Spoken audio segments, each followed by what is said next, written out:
All right, guys, welcome back to the Pocket Mads channel. It's Maddie here, and welcome back to Meta Monday, the weekly series where we analyze the Pokemon Pocket metagame and keep you guys up to date on everything that's going on in the competitive world of Pokemon Pocket. This past weekend was PMPT number 25, and that is the first tournament of this new season Mega Shine release just a few days prior to our tournament this weekend. Over 600 people, I think almost 650 players came out to compete, and some of the best players in all of Pokemon Pocket played this weekend. It was a really fun tournament. The results are a bit crazy, and this is going to be a really special Meta Monday because, again, tons of new data, new cards, new deck lists. What we normally do on Meta Monday is we break down the final standings of the tournament, and then we take a look at the top placing deck lists, and then at the end, we analyze the metagame data, the win rates, the matchup spreads, the conversion rates, all of that stuff, right? So hang in there. It's going to be perhaps a somewhat long Meta Monday. I have no idea. I guess we'll just see. But this upcoming weekend on April 4th is PMPT number 26th. So yeah, we're getting up there, but the next tournament is this weekend. $100 in the cash prize pool. Link to register down in the description below. It's going to be a ton of fun. It's going to be a lot of fun. Don't forget to like and subscribe, and let's just get into it, okay? Let's just do it. Here are the final standings from this weekend's tournament. If you didn't tune into the live stream, this might be a surprise to you guys, but here it is. That's right. The final standings, we have Kinkaku from Japan, 13-1-1, an incredible record, with Mega Manectric and Oricorio. So I believe this was the only player, Kinkaku was the only player playing this particular style of Mega Manectric in all of day 2. We had over 70 players play in the second day of competition, and he got first place, beating Froggy X Njord, or Jord, I can't pronounce the name, from France, who went 12-2-1. He was playing Hydreigon. We're going to talk about Hydreigon because I think it's actually still a really strong deck list. A great meta call, I think, for Njord here, but unfortunately ended up losing against Manectric and Oricorio in Grand Finals. It was quite the matchup. If you guys didn't see or watch the match live for Grand Finals, it was kind of funny. It lasted like a total of like 3 minutes. It was really just about Manectric going turn 2, 80 damage and KOing dinos for game, basically back-to-back times, which is a big upside for Manectric. We'll talk about that. In third, fourth, and fifth place, we have 8P Cheese, YouTube from Japan. We have Ohu from Brazil, and then we have Magma Prelux from Germany. They were all playing Suicune and Baxcalibur, which ended up being a very, very strong choice for this weekend as well. Last season, you know, Suicune Baxcalibur had a lot of ups and downs, but it definitely was considered one of the best decks in the previous season. When we take a look at the metagame tab, which we will do later on, you'll see that there was a ton of Charizard. Charizard was definitely the most played deck, the most influential deck going into this weekend. And of course, I believe that Baxcalibur, Suicune, and Qianpao was actually, you know, pretty well positioned this weekend, given the fact that there was so much Charizard running around.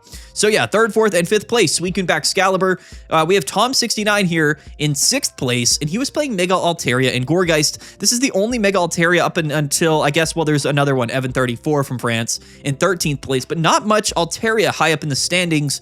I found that to be a little bit interesting. However, I do think it makes sense. When we take a look at, I believe, the decks that are going to be prominent this season, you know, aside from all of the Oricorio stuff, which Altaria typically does struggle with a little bit, Gourgeist can, of course, help alleviate that matchup into Oricorio, but all of the other Altaria variants always struggle into Oricorio, and that kind of includes the Sleep Scam, you know, Bad Dreams, Igglybuff, Darkrai, Altaria combo deck, which of course saw a ton of play this weekend as well, and has seen a lot of play early in the season. None of those Altaria decks anywhere in top 16. That might be a surprise to you guys, but keep in mind, lots of Oricorio kind of filtering the way here, you know, filtering out a lot of those Altaria decks. But one thing to note is that Altaria does not love Charizard. That's right. I think Altaria as a deck list inherently loses to Charizard. So I think the metagame right now, lots of Charizard, lots of Lightning Oricorio decks seeing play, really not that friendly for Altaria. I think Altaria is still one of the best Mega Pokemon, one of the best Pokemon in general in Pokemon Pocket. But I think right now, I think the metagame is pretty positioned in a way that makes Altaria probably not the best choice. And I find that to be very interesting. We'll talk about that more. 7th place, Tommy HP. another Suicune sighting, this time with Greninja EX. So again, I think a lot of people sort of just, forgot about Suicune and Greninja, mainly because Suicune back Excalibur had a better matchup into things like Hydreigon last season. It kind of took over, but Suicune Greninja still, of course, one of the strongest combos in the entire game. 7th place, 10-3 record. And then and we go into 8th place here, SG Darkus from Spain. He was playing Magnezone Oricorio, so a bit of a more traditional Magnezone Oricorio deck. And then, of course, here, Bestiari from the United States, 9th place, was also playing Magnezone, but likely playing that 1-1 Manectric lineup like we saw and kind of predicted people would be playing Manectric, early this season when it came out. I think it fits really nicely, kind of replacing Bellibolt in the Magnezone Oricorio deck. We'll take a look at it all.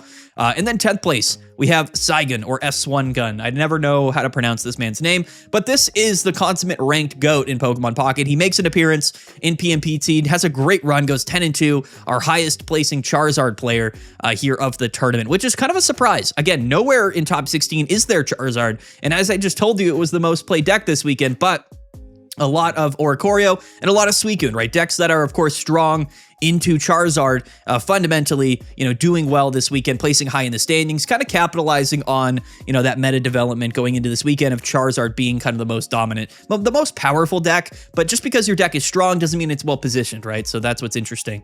But shout out to Saigon, again from Japan, the ranked GOAT, #1 ranked in so many different seasons. An absolute, treat to have him come out and compete this weekend. Really cool to see. Next up, we have YFRHF. Again, I don't know how to say the name, from Japan. He was playing Magnezone and Oricorio, but with Teal Mask Ogerpon. So another sort of derivative of Magnezone Oricorio that did well this weekend was playing that one Teal Mask Ogerpon to really get over all of the bad dreams archetypes that, again, didn't place anywhere here in top 16. So I think this metagame this weekend was very counter meta as well. Like, lots of Charizard saw play, but in the first few days of the season, everybody was on the Bad Dreams, Darkrai, Igglybuff sort of bandwagon. And like I said in our videos late last week, that's a deck list that's very strong, very annoying, but pretty easy to counterplay. Like, we have a lot of tools in the metagame to deal with status conditions. We have, Pokemon Center Lady, we have Big Malasada, we have RCCX, which is immune, and of course we have Teal Mask Ogerpon, which can make all of your Pokemon immune. We even have Comfey for Altaria decks, which I believe these Altaria Gourgeist decks were likely playing Comfey. So I think a lot of the sleep decks, while still strong, a very, very annoying build is definitely pretty easily counterable in the metagame, thankfully, because that whole strategy is very, very annoying. But none of it really that high up in the standings this weekend, which I think is definitely interesting. Double Magnezone and Ogerpon is how they categorize it, but there's Oricorio in these decks. If we go down, another Altaria Gourgeist, that's Evan 34. And then we have Greninja and Oricorio. I'm curious, these decks, this deck here, the #1 placing one, Jorge or George? Again, so bad with names. Chile, 14th place. He was playing Mega Kangaskhan, so a more traditional version. And then in 15th place, we have Envy Lulu from France, and he was playing the Mega Manectric version. I think that Greninja Oricorio, always a strong choice early in the seasons. However, I think Magnezone Oricorio being a little bit stronger now than it ever has been. Again, after the buffs a couple of seasons ago to the whole Magnezone package, I just think it's more preferable to play that than Greninja Oricorio. Both are kind of control archetypes, but Magnezone kind of can hold its own a little bit better. But anyway, Greninja Oricorio placing pretty highly here. And then we have PGX Evan D, not to be confused with, where was it? Oh, no, is this Evan D? I thought Evan 34, right. So different players. But Evan D here, PGX from Mexico, was playing Magnezone Bellibolt, so probably a very traditional Magnezone Bellibolt deck, similar to what we were seeing last season, in 16th place, and that's to cap off our top 16 placements this weekend. And if we go down, lots of incredible players, to be honest. We had Numatanale, we had Thunderlulls, just literally so many of these players. We had Robs in here, so many top-level players played this weekend, just we're pretty far into day 2. Again, 70-something players in day 2. If we go past top 16, definitely some interesting decks, right? We did have, the Darkrai, Altaria, Igglybuff deck here, Numatanale in 22nd place. We had a Melmetal EX, which is just kind of the standard Melmetal deck with nothing else, in 23rd place, which is crazy. We had a Bellibolt deck that played Teal Mask Ogerpon, 25th place. Some more Altaria down here, of course, as well. Another Hydreigon, 29th place. And then Mega Steelix Tsubaki 8413 from Japan, 9-1 record. So this man was undefeated in day one, which is hilarious. An incredible run. 9-1 is a great record for Mega Steelix. So another great deck, a deck that can deal with Oricorio quite easily. So, and we have to keep that in mind. I'm actually curious. This man lost inevitably to Magnezone and Bellibolt, which is really tough. But yeah, had a really great run throughout the tournament. Played no Oricorio really in day one though. Still went undefeated.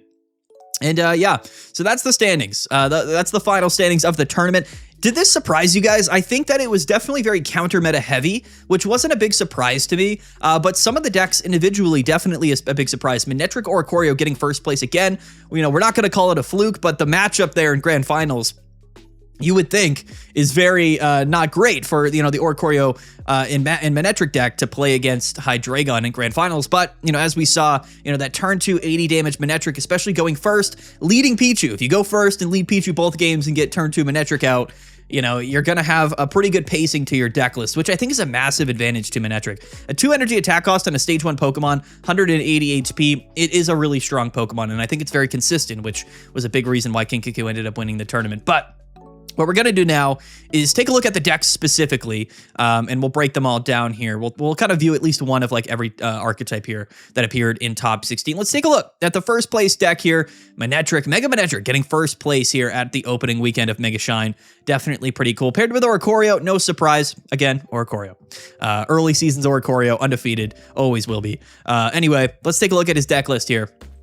And yeah, I mean, very simple, which is what I really like about this deck. It's about pacing. It's about consistency. How fast-paced and consistent of a deck can we build while playing, of course, Oricorio at the same time? That's really what this deck is about. Kind of the best of both worlds. We had a Rocky Helmet and a Giant Cape in here, so a little bit of both on the tool card perspective. We're playing double Research, double Copycat, double Pokeball, so that's the draw engine. One Sabrina, one Cyrus, one PCL. That's going to be sort of the standard supporter package, I think, this season, or at least early this season, because if people are still playing sleep decks, I think PCL is very important, but it's also always useful in Oricorio specifically.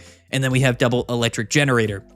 What's really funny about this deck is that, you know, Kinkaku chose to play the double Oricorio and then only one copy of Pichu. So the odds of you leading Pichu in this deck are actually quite low, but in grand finals, we did see that he went first and got Pichu in the active as the lead off both games, which was really, really important. But, you know, even if you don't get Pichu, we have Electric Generator to potentially get that Electrike going somewhat early, right? Or to get the Manectric going a little bit earlier. Because if you go first, you kind of are a bit reliant on Pichu, or else you're just behind. And that's why I think one Pichu, one Electric Generator does give this deck a little bit more juice going first.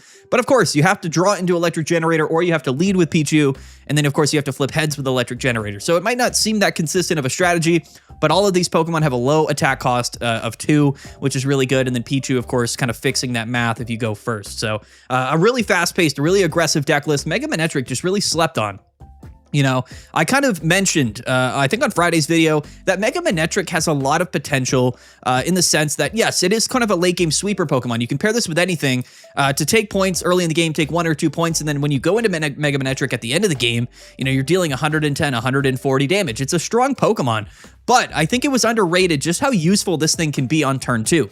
Yes, it's only 80 damage, but that's the same as like a Jolteon, right? So it's kind of the same deal as having like a Jolteon up on turn 2. It's a stage 1 Pokemon. The difference here is that we have 180 HP, and you know, it just sort of snowballs. Like, that's the crazy thing about Manectric, right? Is that, sure, you know, it's strong the more points you take, but how are you going to take those points to buff up Mega Manectric? Why not just use Mega Manectric? It's stronger every KO it takes.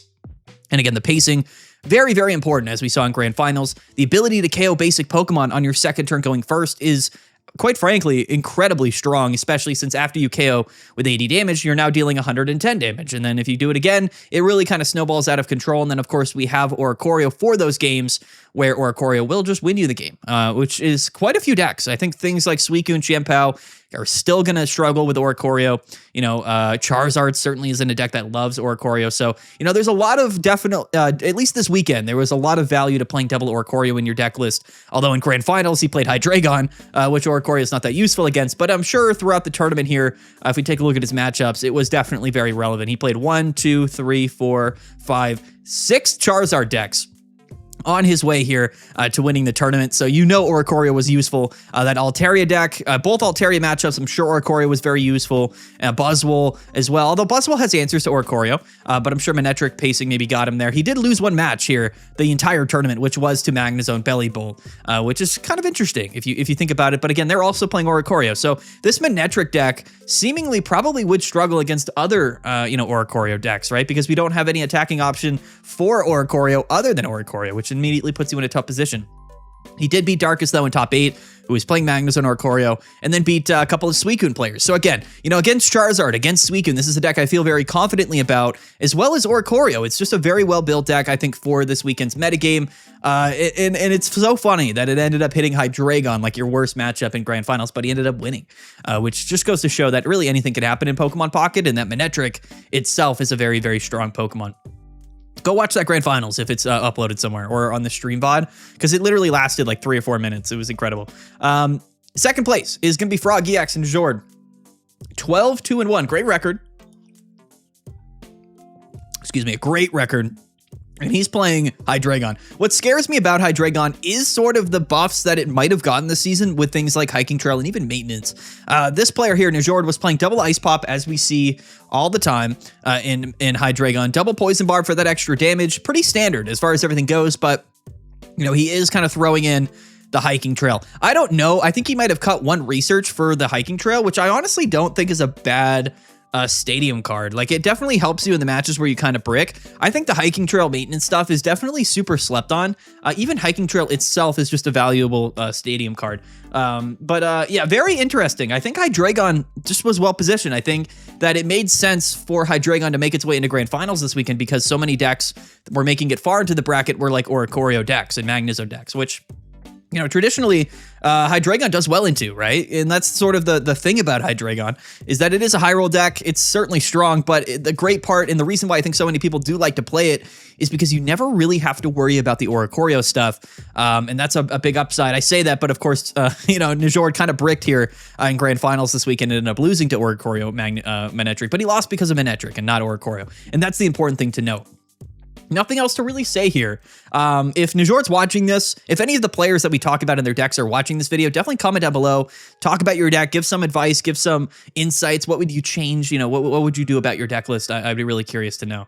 Because I think Hydreigon is still one of the top decks in the entire game. Tomorrow, we're going to do our initial meta tier list. And if there's any tournaments going on today, I'm curious to see how Hydreigon does in those tournaments, because I bet right now it's probably well positioned. I still think Hydreigon is something that would do well into Charizard as well. It's crazy. I mean, I know traditionally it doesn't do great into Suicune Qianpao, but if there's a lot of Oricorio running around and Charizards, like, I feel Hydreigon should be pretty well positioned. So nothing too crazy there with Hydreigon, just kind of standard Hydreigon stuff, just being a really, really solid deck. Let's take a look at his matchups. So he lost to an Altaria sleep deck, probably got cheesed out there. Had a bye in the first round, beat basically every type of archetype in the entire metagame right now.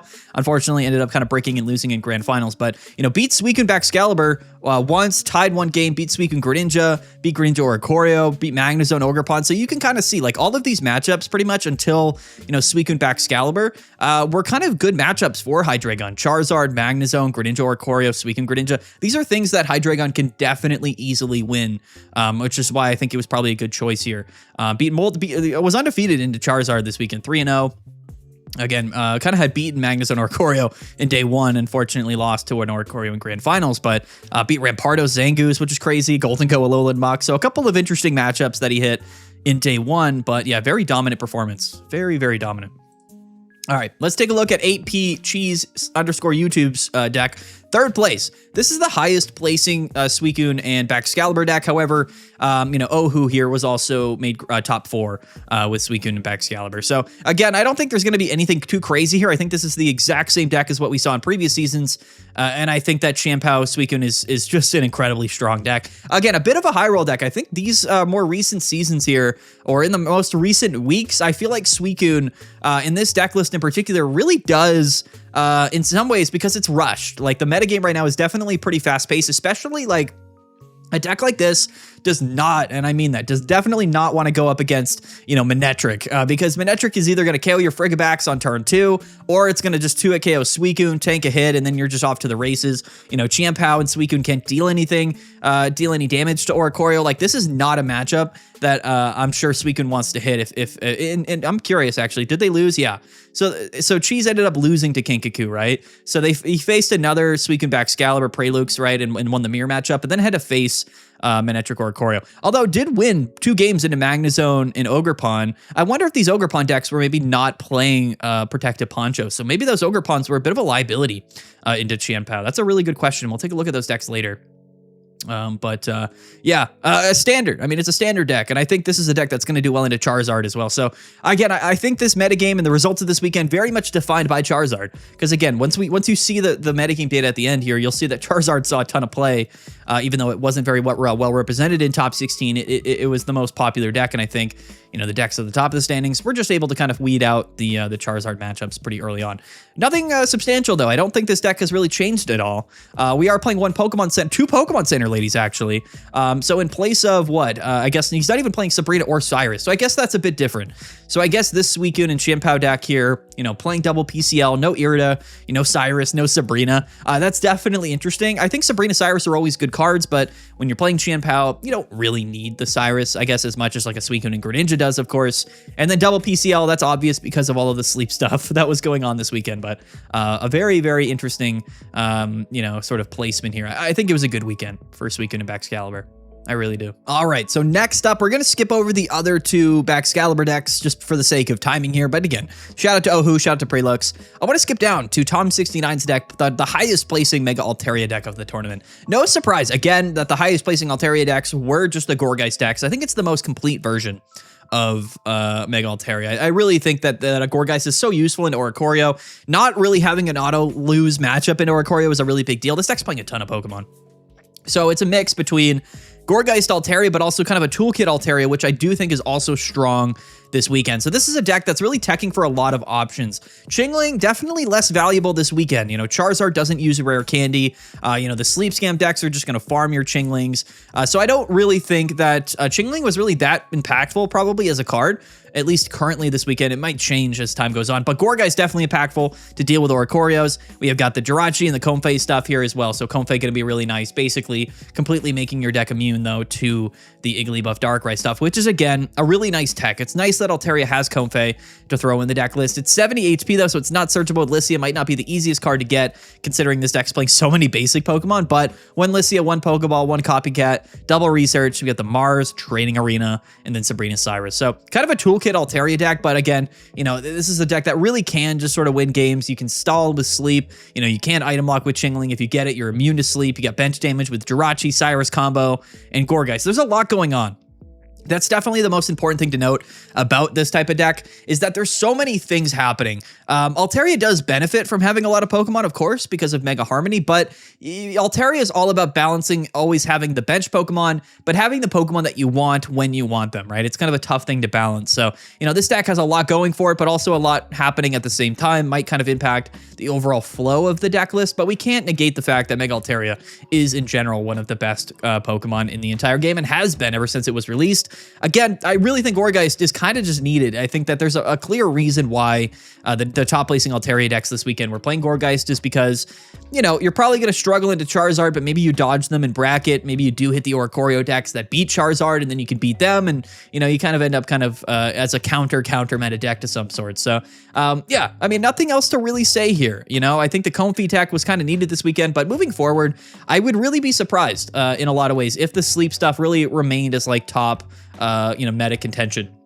It's definitely strong, but it's just really easily counterplayed, and it was definitely the thing on everybody's radar going into this weekend. Charizard was going to be strong, of course, but the Sleep stuff was crazy. And that's why we saw so many decks, playing Oricorio and Teal Mask Ogerpon and things like that, or, playing Oricorio and double PCLs. Like, that was sort of the tech this weekend. I think when it comes to like meta calls, that's what it was about, right? Oricorio to beat Charizard and Suicune, and then of course, playing Teal Mask Ogerpon or, PCLs to kind of get around the Sleep stuff, and then hoping everything kind of fell where it did. Hydreigon definitely kind of, Hydreigon's interesting because it really is sort of, an outlier in that sense. It just doesn't care about anything. But yeah, I mean, nothing else to really say here. But yeah, that's I think what happened with Altaria. Altaria is always going to be strong. I just don't really think Altaria in general is well positioned right now, even if you are playing Gourgeist, because again, just tons of Charizard seeing play. I don't know if Charizard will continue to be the most played deck. It's definitely the strongest deck, but it's going to be tough. No matter what, these Charizard / Fire type decks have always struggled into Oricorio because just teching in a card for Oricorio makes your deck in general less consistent and the flow of the deck just a little bit better or a little bit worse overall, even if you are teching for Oricorio. So that's kind of the struggle I think that Charizard will have moving forward for the rest of this season. 7th place, Tommy HP, Suicune and Greninja with a Teal Mask Ogerpon thrown in. That's right. So, I mean, I think that we talked about it on Friday. I think that you can tech in the Teal Mask Ogerpon into Suicune Greninja a lot better than you can Suicune and Qianpao, which definitely gave it a little bit of a benefit this weekend. I know we saw a lot of Suicune Qianpao, of course, because it's all going to be good into Charizard, but yeah, I think Ogerpon, you kind of just replace the Indeedee in the deck, and it's going to completely nullify any of the downsides to hitting those sleep decks. So again, I think the snapshot of this weekend's meta certainly going to be a bit unique. It's going to be very different, I think, a week or 2 weeks from now, because people's sort of interpretations of what was going to be popular and what they had to prepare for were different this weekend than they will be next weekend and the future weekends. So I don't think anything like this will be that relevant. Like, I just don't know if Teal Mask Ogerpon is going to be that worthwhile playing, a week or 2 weeks from now, but this weekend definitely sort of an interesting choice. And we did talk about that on Friday. Next up, Darkest. This is Magnezone Oricorio, and a fairly standard version, actually, of Magnezone Oricorio. However, I do notice here he's playing one of each Magnezone, so I do like that. I know a lot of people just play double Mirror Shot, but there are scenarios where that 110 damage is impactful, right? I mean, it can KO Pokemon.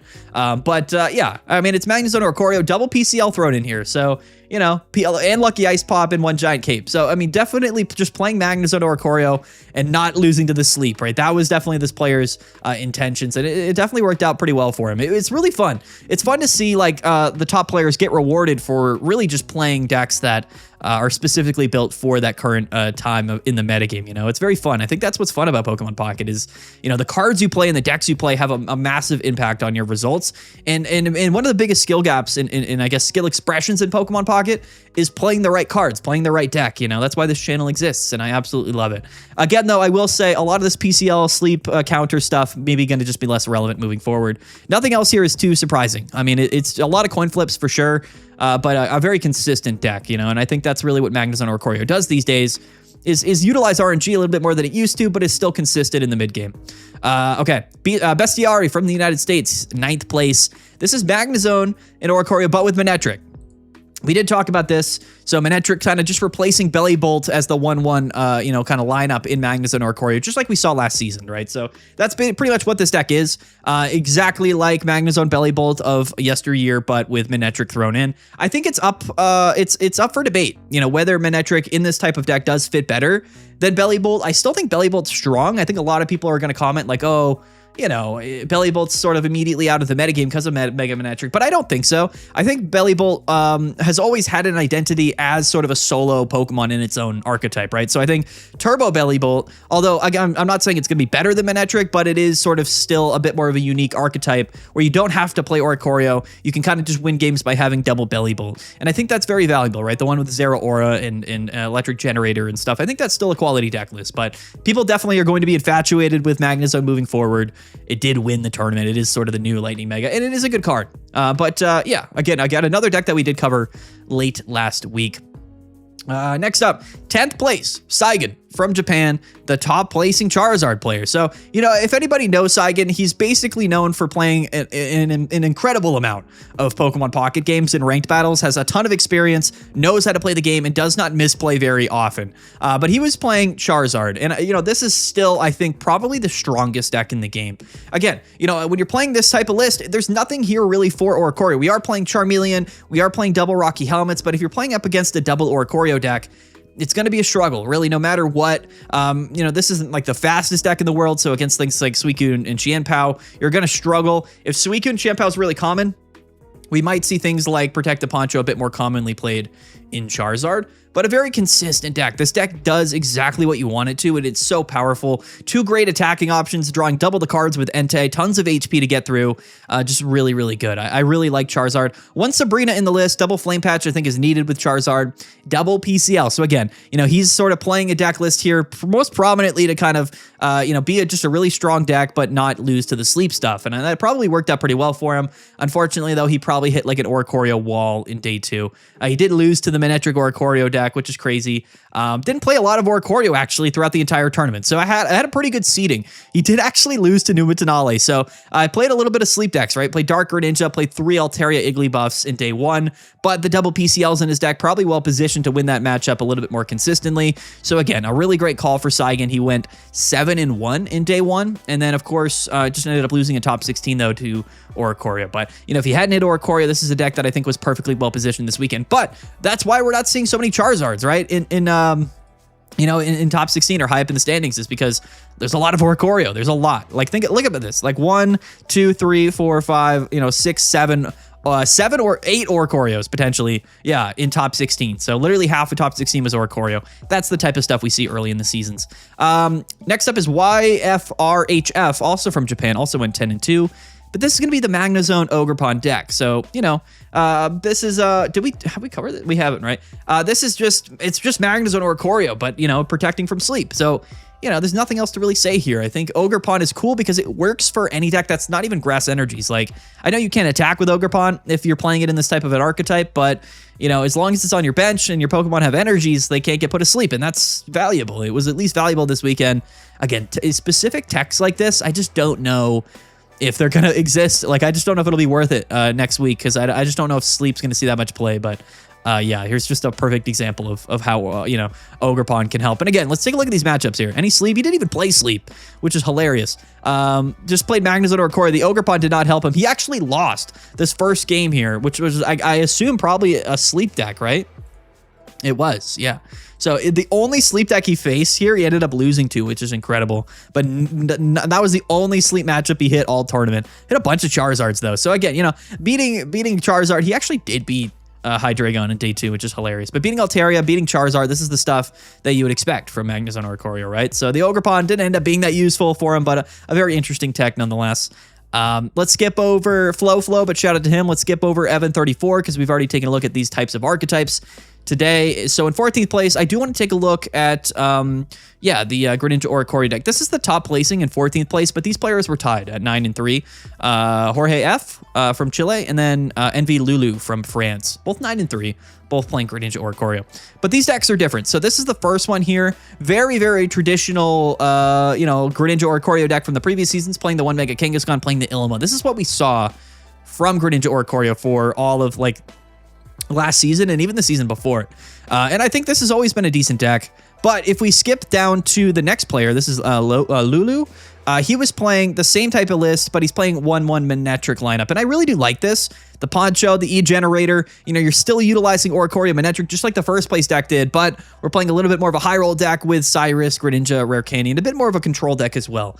So, you know, I think Manectric just pairs really well in a lot of different decks because it's so easy to play it. We did check in, though, on this archetype, and I believe this player was only playing Lightning Energy. So Greninja is only here as an attacking option, or not, it's just here as like a support option with the ability. It's not actually ever able to attack, which I do think is the correct way to play this deck because you always want to have Oricorio or Manectric here dealing the damage. So between Greninja and Oricorio, maybe by the time we get into Manectric, it's hitting for big damage. You know, I think just Oricorio won people games this weekend. That's really all it comes down to.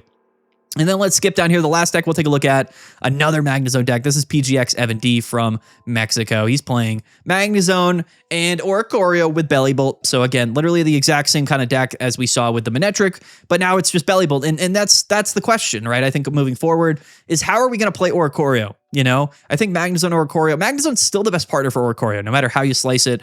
Even though Manectric did get first place, I think Magnezone just does so well with Oricorio. And then the Bellibolt was a really nice inclusion last season. I think this was actually probably the best deck of last season. Is it worth it? Do we replace the Bellibolt with Manectric? You know, we had two different decks, very similar, one playing Manectric, one playing Bellibolt here in day 2, and placing high in top 16. Which one's better? You know, that's kind of the question moving forward. One thing is for sure, though, you know, Oricorio is very impactful. I would expect Oricorio counter type decks to be very prevalent, you know, moving forward into like next weekend. Like Hydreigon probably going to be pretty popular moving forward, which is okay because, you know, Hydreigon has a lot of counterplay in the metagame as well. But anyway, guys, that's it. That's top 16. Is this what you expected? It kind of is. Very, very counter meta heavy. Like this is all about, you know, countering what was popular this weekend, which again was kind of Charizard, like in the sleep decks, right? So that's what we saw. Every deck basically in top 16 was counterplay basically to either Charizard or the sleep strategies. And those were all the decks in top 16. You got to play the right decks. You got to know what's going on in the metagame to play and choose correctly. Some exceptions to that. You know, Njord, Grand Finals, Hydreigon, wasn't really playing much counterplay. Saigon, 10th place, playing Mega Charizard. But these are great players playing very strong decks. So, you know, there's going to be some outliers of just like pure meta decks, you know, being high in the standings, but everything else basically counter meta. I guess also Suicune Excalibur was also, but they were playing double PCL. So even them, you know, even those decks kind of countering the meta game. And I would say Suicune Excalibur was more counter meta this weekend than anything with so much Charizard seeing play. Yeah, there it is. That's the standings. Was that surprising to you guys? The last portion of this video is going to be the metagame data, which is very impactful and very important because I think it'll give us a really reflection, aside from the standings, which decks did well this weekend and are, you know, good choices, I think. You know, there's a lot of information we can derive from the metagame tab. So let's dive into it. Let's get into the metagame data. This is my favorite part of the video. I assume most people just don't watch this portion of the video, which is okay. Totally fine. I leave it for the end for that reason, but it's very, very important. So, by far, the most played deck this weekend was Mega Charizard. Now, Limitless has an issue currently at the moment where, if for some reason, it splits Charizard X and Y into two different decks. I think it's been confirmed that the only reason these decks split is just the order of which they are in the deck list when you submit it, which is pretty funny. So, for all intents and purposes, this version here and this version are the same. That's as far as we can derive. Maybe that's not the case, but we'll see. But anyway, Mega Charizard, by far the most played deck. If you combine this archetype here, that's almost 20% meta share, but it did have a 51% win rate, 292 to 279, even with all of the counterplay going on in all of the Oricorio and Suicune decks. But I think Charizard is just fundamentally one of the strongest decks in the entire game right now. I think it's just super good. It's very straightforward, which, you know, doesn't always mean it's the best choice, but in terms of overall power, it's absolutely incredible. The second most played deck was Altaria and Igglybuff at 9%. So this is the Sleep Darkrai stuff with Altaria, which is funny. The two most played decks, the three most played decks, because there wasn't any Scizor in top 16. None of these decks were very well represented at the top of the standings, which again just goes to show that, you know, even if decks are strong, they might not be well positioned. Altaria and Igglybuff still had a decent win rate, 48%. That's 156 to 165. Again, so many decks teching in to counter the sleep play. This definitely was not something that I felt was that well positioned going into this weekend. But as we know, if people aren't counterplaying this deck, it could have easily ran away with things. Let's take a look at Scizor. Scizor definitely really strong as well. I just think that, unfortunately, as the season opened up and as the metagame developed, very, very unkind to Mega Scizor. Again, guys, literally 20% of the tournament was playing Charizard. You do not want to play Charizard if you're a Scizor player. Trust me, that is just not the correct matchup for you. You're not going to have a lot of fun here. I'm actually curious if we take a look at the matchups. Yeah, 25% win rate into Charizard and actually 0. So this is like an abysmal. This is a total of 6 wins and 27 losses into Charizard, which is really, really tough. Respectable though, you know, 50-50 matchups here into Suicune, you know, into Magnezone or Oricorio. Actually winning matchup into Hydreigon slightly, you know, does lose a little bit to Altaria Gourgeist, which is tough, but really good actually into all of these lightning type decks. So it does seem that Scizor has a real place in the metagame, as long as, you know, everybody's not playing Charizard. You know, you should be a lot better. I think that's definitely sort of an outlier to me. Yeah, the matchups into the lightning type decks are pretty phenomenal. I think that makes sense. You know, Reveroom itself and all of the damage reduction and the tankiness of this deck should very easily be able to just tank hits and then KO Oricorios, and I think that's a really big deal. So, you know, I think Scizor has a ton of upside. I think it's an incredibly strong deck.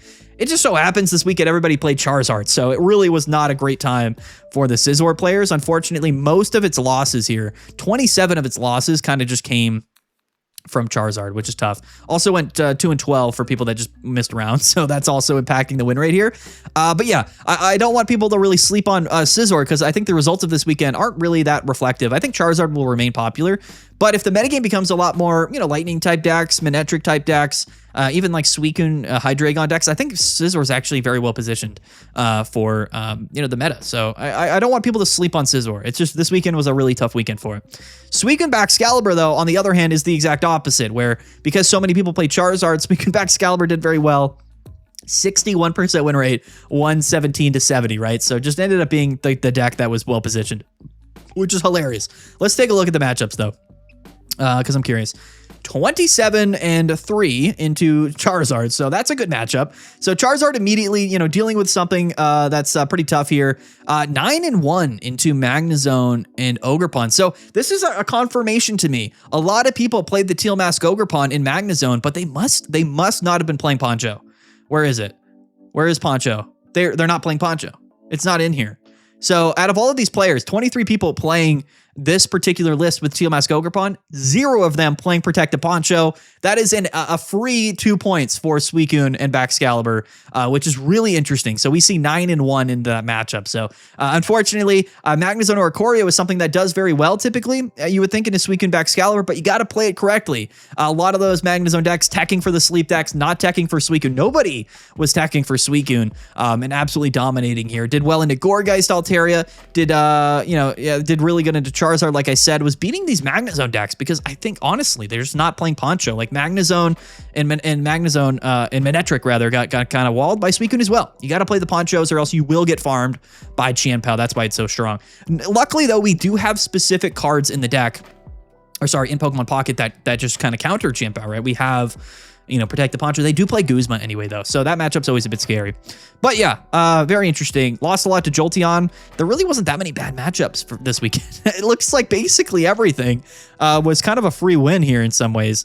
Lost a lot to Jolteon. Speaking Greninja, I guess. If we look at some of these decks down here that it lost to, just a lot of random decks. So, that's crazy. That's just a crazy performance here.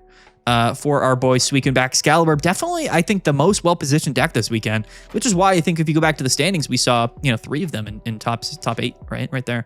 3rd, 4th, 5th place. So very interesting. There's so many. I've been saying it a lot lately. There are so many strong cards in Pokemon Pocket. There's I don't even know how many decks, but there's probably 20 decks that are all top tier potential. It's just about what the metagame, sort of formulates and looks like.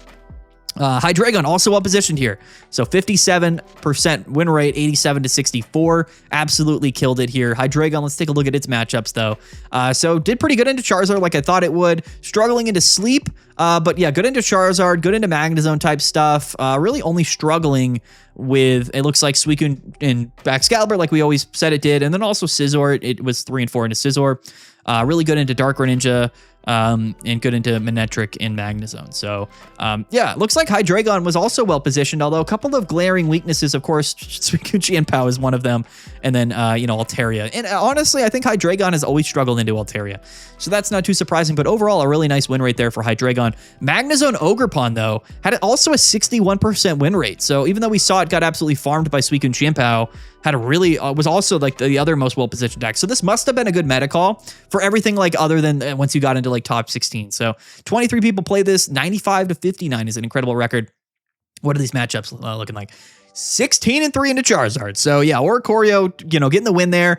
Basically an auto win into, yeah, okay. So it's most played matchups were Charizard and Altaria, which were the most played decks this weekend. That's why the final results don't tell you the whole story. They really don't. This was a deck that was an incredible meta call this weekend. It just didn't end up going that far in the standings, which is so funny. The 2 most played decks, Charizard and, Sleep Altaria, this deck completely walled both of those. So it was an incredible meta call, but unfortunately lost to some of the counter meta decks like Suicune Qianpao this weekend, which is crazy. Yeah, an incredible record into Charizard. 14-1 into Sleep Igglybuff is hilarious, but that's the power of Ogerpon. It just kind of auto wins that matchup, which is why the Sleep stuff is just not, it's not doing enough, I don't think. But yeah, very, very interesting. That's super funny to see. So interesting to see how this early season was. We forgot to check on the matchups actually for Altaria Igglybuff. Let's take a look. Decent into Charizard. actually kind of a losing matchup into Charizard, as it seems. 8 and 7, so it actually was beating Mega Scizor, which is crazy. They must not have been playing enough Steel Aprons. But yeah, 1 and 14 into Magnezone Ogerpon, 9 and 5, so it actually did well into Hydreigon, but struggled into Suicune Greninja. That also kind of makes sense. I mean, this deck actually was very well performing into most things here. It's just unfortunately these Ogerpon decks completely walled it out, huh?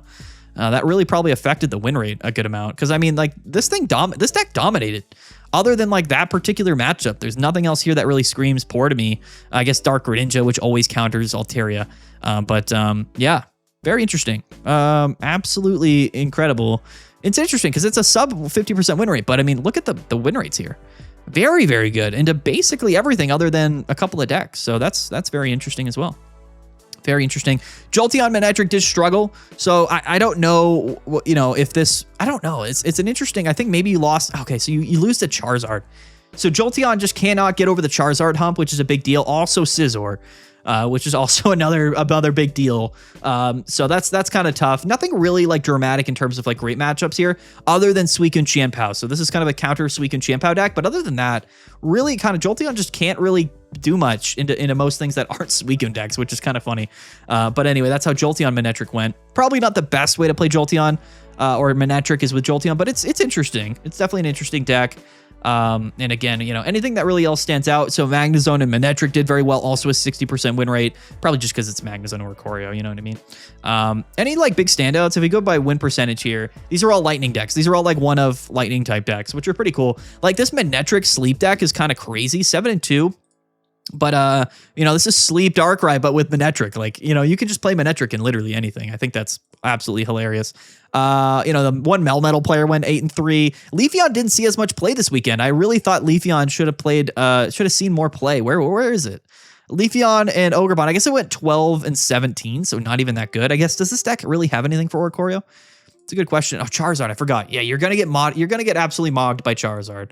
So that's sort of the downside. This is a really good deck into everything other than Charizard, it really seems like. And yeah, it was just 0 and 6 into Zard. Like, that's the crazy thing, is that Charizard definitely has come in and just shaped the metagame in a strange way. And then the sleep stuff as well, which really is not something to be slept on. I know none of those sleep decks were in top 16, but as we saw, like Altaria and Igglybuff's matchup spreads are actually very, very good. There's so many contending decks this season. It's going to be really, really tough. This was the day 2 meta share. So, you know, lots of Charizard, lots of Suicune Excalibur, right? So, and Magnezone. So these were the decks in day 2, a very evened out day 2, in fact.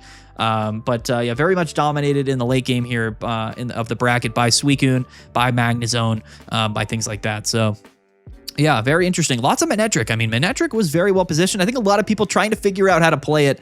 You know, shout out to the one Manectric Oricorio player going 7-0 and winning the tournament in day 2. But yeah, all of these Manectric decks, I think, are interesting. Lots of different ways to play Manectric, and I think that's really healthy. I think the Lightning archetypes are so tough because there's so many different ways to play the Lightning type decks. But lots of really fun data, lots of very, very interesting results this weekend. What do you guys think? Like, how do you think the meta is going to shape moving forward? I have my opinions. I'm going to do a tier list tomorrow about what decks I would play moving forward this season, because that's a really big distinction.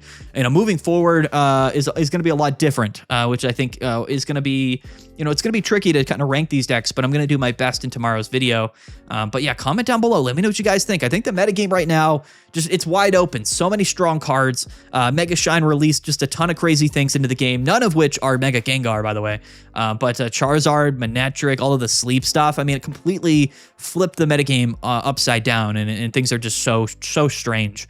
It's gonna be a little while before we find our bearings, but you know, this could easily be one of those seasons where we go 3 or 4 weeks, and then by the end of the season, like, nothing's really been developed. Everything's still just a free for all. Like, it's kind of feeling like one of those seasons where, you know, it might be very unpredictable, very hard to kind of get a read. It's going to be very case-by-case basis, you know, what decks are seeing play at what tournaments, you know. When Ranked comes out, geez Louise. I mean, in 2 weeks when Ranked comes out, I doubt anything's really going to be cemented. So it's going to be like the wild, wild west. It's going to be absolutely insane.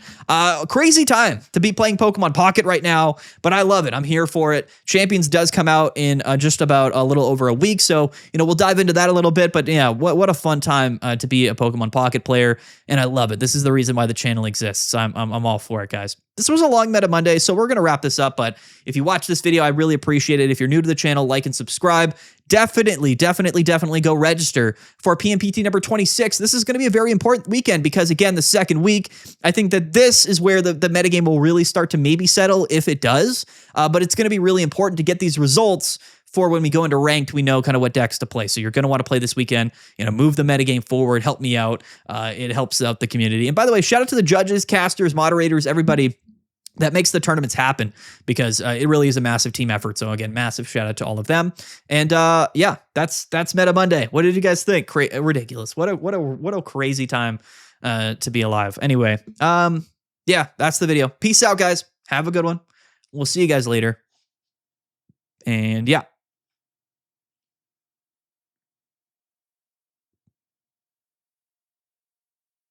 Bye.